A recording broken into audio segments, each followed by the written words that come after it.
Sa kabila po. Dito ka po sa loob. Ay. RMS Mount Stephen in London on April 10th. The Baroness was the wife of Lord Mount Stephen, founder and first president of the Canadian Pacific Railway, the biggest maritime and rail transportation company in the world. It will be recalled that Lord Mount Stephen is the owner of Estevan Lodge, situated on the banks of the Matisse River near Montjoly. Built in 1887, the imposing lodge welcomes the family's countless friends every year, such as Lord Stanley, Lord Grey, and many Quebec and Canadian government ministers. An avid salmon angler, Lord Mount Stephen was previously the owner of the renowned Matamajaw Fishing Club in Kozapska. Father Point is now home to the official station for Saint Laurence River pilots in the Rimouski, Quebec district. An 800-foot wharf was recently constructed on the point, which juts out into the river, making this small village the first contact with North America for immigrants arriving by the Saint Lawrence. Formerly located in Bic, the station was moved at the request of ship owners and transport companies. The pilots are pleased with this decision, as it will improve their working conditions by eliminating the long hours they spend on schooners awaiting transatlantic vessels. To guarantee safe passage along the river, the pilots must take command of ships between Father Point and the port of Quebec. They are intimate with the river's many hazards, the reefs and the shallows to be circumvented, the dangerous currents, and of course, every captain's nightmare, the fog that can descend in a flash. Passengers and cargo journey in complete safety thanks to these master navigators. Every year at Father Point, more than 1,000 ocean-going vessels embark or drop off their pilots. This traffic is expected to continue to increase.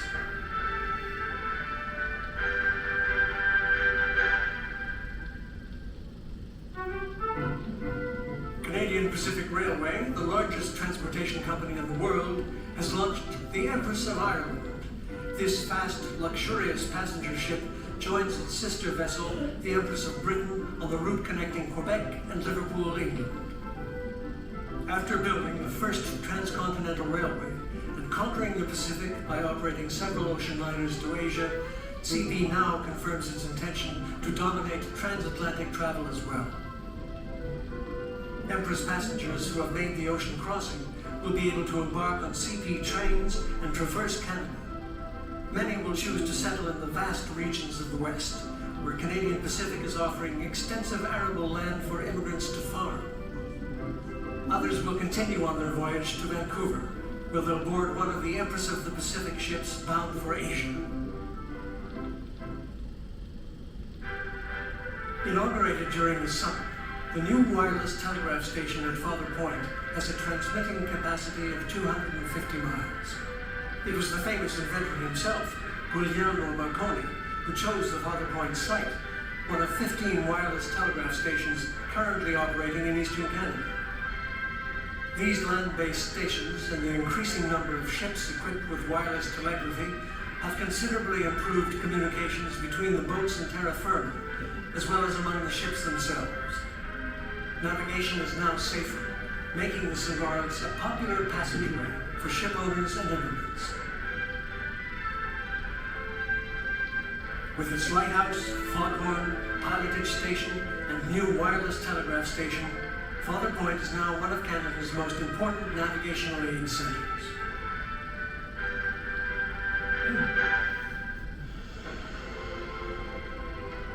The worst maritime catastrophe to date took place in the night of April 14th to 15th off the coast of the island of Newfoundland.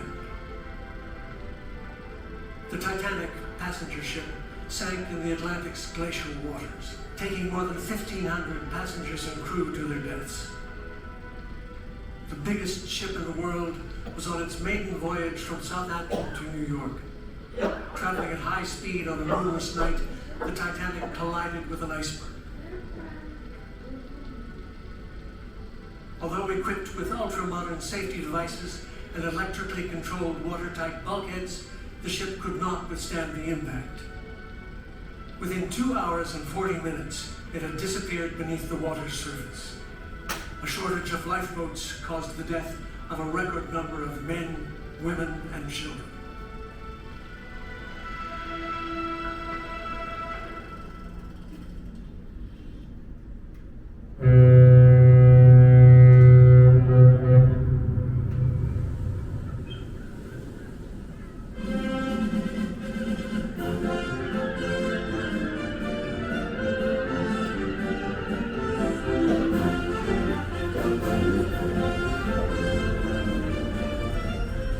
It's the perfect weather to set sail. Anyone would think so. Anyone except my wife, of course. Laura saw a cat slip off the boat and has decided to take it as a bad omen. Since the sinking of the Titanic, people have become even more superstitious. When you have a rational mind like I do, it's exasperating. The Empress of Ireland is on her 192nd voyage. She's proven her mettle, in my opinion. She's come across many an iceberg and has avoided them all without a hitch. It's said that she went around the very iceberg that sunk the Titanic 2 days earlier. At any rate, there are enough life jackets and rowboats on this ocean liner to save all the passengers and their pets. Thank goodness not everyone is a pessimist. Last year, this ship carried nearly 27,000 people. Her reputation is well deserved. The Empress is fast and can hold her own when the sea is choppy. Even the passengers in third class find it comfortable. There's a valuable cargo of silver bars from an Ontario mine in the hold. Just shows you how much faith she inspires. It won't be gloomy with the Salvation Army band on board.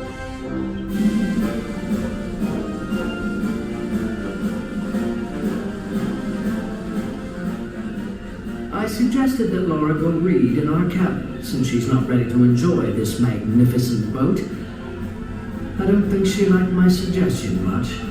I've no idea where she's gotten to since then.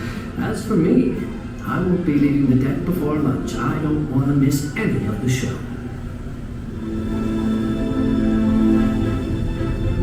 That's it, we're off for the crossing. 2 days watching the riverbanks go by, and then 4 days on the high sea. Kendall, our famous captain, is already well liked on board, even if this is only his first crossing to Liverpool at the helm of the Empress. His reputation precedes him, and not just because he helped Scotland Yard catch a murderer on the run. The crew has greater respect for his incredible adventures in the South Seas, where he survived the worst. He can hold his guests captive for hours with his tales of scorpions, assassins, famines, and storms. And he's funny to boot. The infamous Crippen was so charmed by Kendall that he forgot to stay in disguise. Kendall recognized him and alerted the police.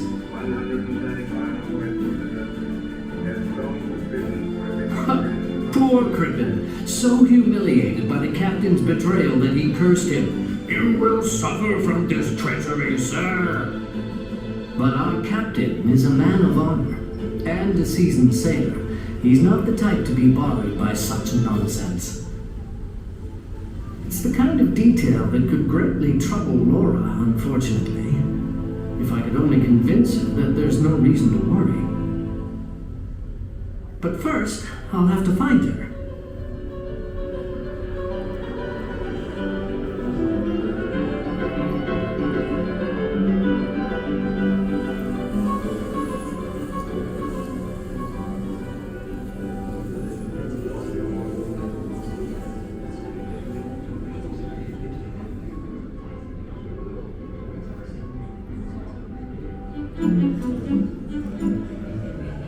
Laura was in a better mood when I found her. She's been chatting with the Irvings. We'd seen them on stage in Toronto in March. They're likely the most famous people on board. They say they're happy to be going home after their Canadian tour. Apparently, on the way over from England, they had nothing but bad weather. Laura set their minds to rest by saying the sea is calmer in May than in February. She's the one reassuring others now. This dining room is splendid. You almost forget you're on a ship until you notice that the chairs are bolted to the floor. The menu looks just as satisfying. We won't go hungry. Luckily, I'm starving. Sir Seton Carr is entertaining the crowd with stories of hunting in British Columbia. Good old Henry. He's taking moose antlers home in his luggage. Our table companion, Mr. Gordon, is an endless source of information on the Empress and her crew. He recites the ship's technical data to us by heart. We now know all about her double bottom and her new iceberg detecting sonar. Our friend even thinks that if the Titanic had been as well equipped, the catastrophe would never have happened. As a keen regular on the Empress, Mr. Gordon likes to take part in the safety drills when he can, and he assures us that the crew lowers the rowboats in less than 4 minutes. Laura seems to want to be convinced, so I let him talk. But this Mr. Gordon is a little too cocky all the same. He even goes so far as to ridicule the Titanic. It would have been wiser to add more lifeboats instead of a fake smokestack, he says. That's going too far.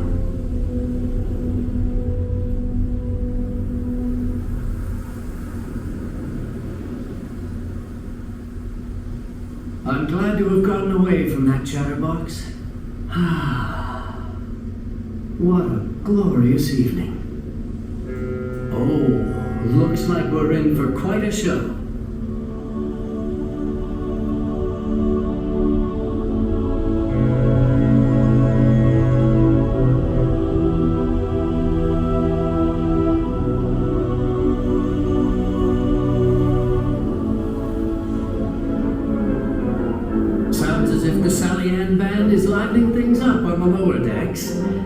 Since it wouldn't do to join them, we'll play quads on the upper deck instead.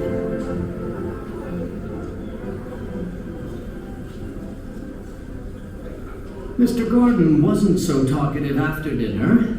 I would never have imagined one could be seasick when the water is so calm. Perhaps losing it quads did it.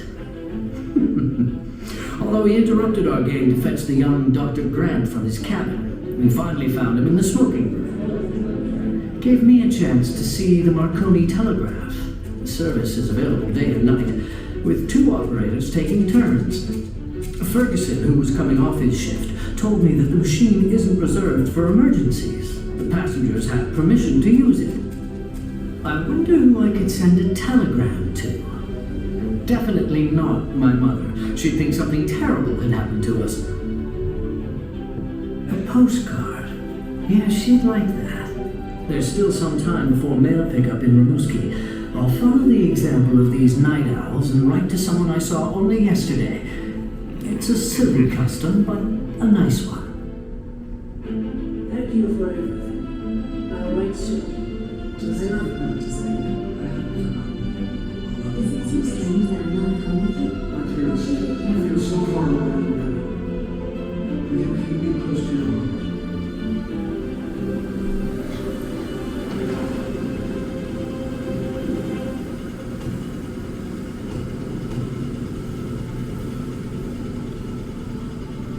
Laura insisted that the cabin boy leave our porthole open. It's true the air gets stale. She's finally fallen asleep, but I'm not tired. I'm not the only one. I met Mr. Gray as we were both strolling the decks. We chatted for a while. He's with the Salvation Army. A good number of Salvationists are on board, traveling to a big convention in London. They've literally invaded second class. It was indeed their band playing below earlier tonight. They had a big audience because third class is packed with more than 700 passengers, it appears. Most are immigrants returning home to Europe. Almost half are workers recently laid off from the Ford plant in Detroit. Not only is Mr. Gray a musician and well-informed, he's also an illustrator for the Daily Star. A fine young man. We're approaching Father Point. At this hour, all the passengers have returned to their cabins for the night. But a transatlantic liner never sleeps. The midnight shift has begun for dozens of men who have barely started their working day. The Empress crew is said to be exceptionally efficient. They go through training every day. An officer explained how they close the bulkheads to me, and I'll admit I'm perplexed. Each of the 24 watertight doors is assigned to a cabin boy who is responsible for shutting it in an emergency. The boy has to climb onto the deck above the door, take a key, insert it into the cog mechanism, and turn it for 1 minute to slide the door horizontally. No wonder they repeat the drill every morning. It's certainly not the most modern technology. The Titanic had watertight vertically lifting doors that could be controlled electrically from the bridge. That didn't stop it from sinking, you'll say? That's no consolation. We've arrived at Father Point. This is where the pilot Bernier abandons us to fate. For 8 years, Adelaide Bernier has steered the Empress down this section of the river on each of her journeys. For Captain Kenton, the real crossing begins now. Full speed ahead.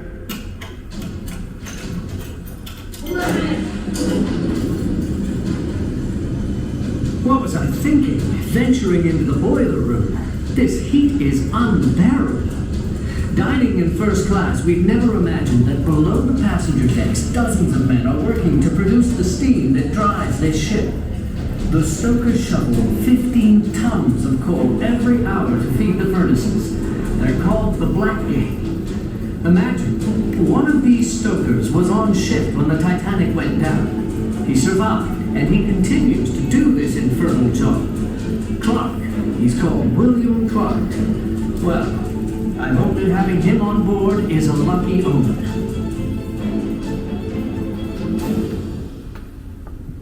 It's high time I got back to Laura. I hope she's still asleep. As for me, who knows if I'll be able to sleep after the evening I've had. So then, a good night to us all on board the Empress of Ireland.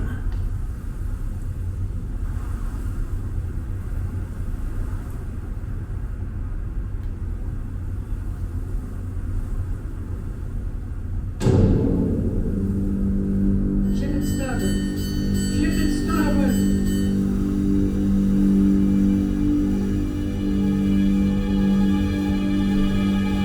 The ship is disappearing into the fog, Captain. Full astern.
last May 29th in the waters of the Saint Laurence has been determined at 1,012 victims and 465 survivors.